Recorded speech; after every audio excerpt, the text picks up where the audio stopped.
नए विपक्षी गठबंधन को लेकर के लगातार सवाल खड़े हो रहे हैं। ये कहा जा रहा है कि कांग्रेस पार्टी इस गठबंधन को पूरी तरीके से हाईजैक कर लिया है। नाम जो इंडिया रखा गया है उस पर भी सवाल खड़े किए जा रहे हैं। हमारे साथ इस वक्त बातचीत करने के लिए मौजूद हैं कांग्रेस के वरिष्ठ नेता प्रमोद तिवारी। सर, जो नया गठबंधन बना है विपक्षी दलों का, एक नाम निकल करके आया है इंडिया। 2024 में एनडीए वर्सेस इंडिया होने जा रहा है, लेकिन उस नाम को लेकर के विपक्षी पार्टियों में नीतीश कुमार ने भी सवाल उठाया। इस तरीके की बातें आ रही। सरासर 100% गलत। सबका सामूहिक निर्णय है और सबसे एक धारा सी बह निकली है। I am proud of India, I salute India, that's why. नाम इससे बेहतर कुछ नहीं हो सकता था। अब भाजपा वालों से एक चीज पूछना चाहता हूँ। अभी लग रहा है कुछ एक आध नेता उनके बोले हैं कि क्या औपनिवेशवाद अभी भी हावी है। मैं उनसे पूछना चाहता हूँ, जब मोदी जी कह रहे थे make in India, shining India, Atal ji के टाइम में था, और उसके बाद इंडिया के नाम पे इन्होंने कितनी योजनाएं कार्यक्रम लागू किए, तो क्या मोदी जी भी ब्रिटिश उपनिवेशवाद से प्रभावित हैं? क्या उनमें भी वही भावना है? तो मैं सिर्फ ये कहना चाहता हूँ, ये विपक्षी एकता जिस तरह 26 लोग इकट्ठा हुए हैं, 26 दल इकट्ठा हुए हैं, उससे बाद नामकरण जिस तरीके से हुआ है,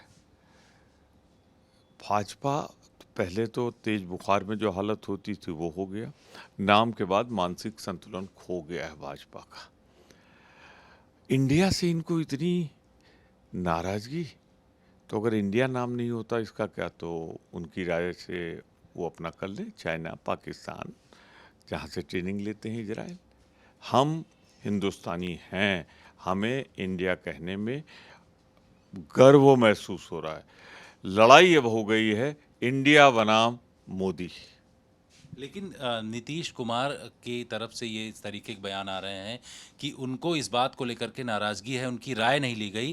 विपक्षी एकजुटता को लेकर के उन्होंने बहुत सारे कदम उठाए, लेकिन उनको दरकिनार किया गया। इस तरीके के सवाल खड़े हो रहे हैं। मैं एक बार साफ कहूँ, उनका अधिकृत बयान जो आया है उसमें उन्होंने स्वागत किया है और कहा ये 100% झूठ बेबुनियाद है। उनके प्रवक्ता का, उनका ये भाजपा जो है ना, ये पगलाई हुई है। लेकिन सवाल जो खड़े हो रहे हैं कि कांग्रेस पार्टी ने पूरे जो विपक्षी गठबंधन है उसको हाईजैक कर लिया है। इस तरीके की बातें आ रही हैं। और आपने देखा कि क्रेडिट लेने की इस समय चल रही कि इंडिया नाम किसने रखा। कांग्रेस पार्टी अलग कह रही है, टीएमसी अलग कह रही है, दूसरी पार्टियां अलग। तो क्रेडिट का एक दौर शुरू हो गया है गठबंधन।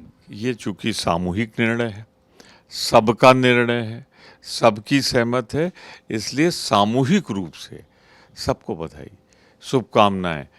मैं तो ये कहूँगा कि आज 26 दलों की बैठक ने जो जन जन के मन में था वही कर लिया है। और आप देखिएगा जिस तरह ये गठबंधन, इनके एक एक के मतों के प्रतिशत मिला लीजिए, इनके राज्यों में भाजपा के मतों को देख लीजिए। पिछली बार जो वोट मिला था इनकी वजह से मिला था, नीतीश जी थे, महाराष्ट्र में शिवसेना थी, अब सब खत्म है।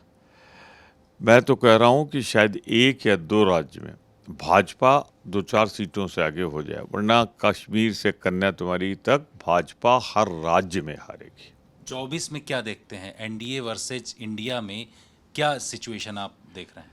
मैं आपको एक चीज़ बताऊं, राजनीति है ये धीरे धीरे चढ़ाव की ओर जाती है। जब इस गठबंधन की पटना मीटिंग हुई, एक संभावना दिखी। 26 दलों की बैठक बेंगलोर में हुई, तो अब एक आंधी के रूप में ही आगे बढ़ी। और मेरे कहने के पीछे वजह एक है, आप इन दलों के मतों का प्रतिशत जोड़िए और जो एनडीए में है उनका जोड़िए जरा सा। उसमें ऐसी ऐसी पार्टी जिनका न कभी एक एमपी था, न आज है, न होने वाला है। उसमें एक पार्टी ऐसी भी है झारखंड की जो स्टूडेंट यूनियन है, उसका भी नाम डाल दिया है, पंजीकृत भी नहीं है। तो जिनके साइन बोर्ड नहीं, जिनके कार्यालय नहीं, जिनका पंजीकरण नहीं राजनीतिक रूप से, उनको जोड़ के आप ये संख्या दिखा रहे हैं अगर, तो इसी से आपकी हताशा, निराशा, कुंठा और सामने खड़ी पराजय देखकर मानसिक दिवालियापन लगता है। शुक्रिया सर। कैमरामैन संजीव कुमार के साथ जितेंद्र सिंह, आज तक।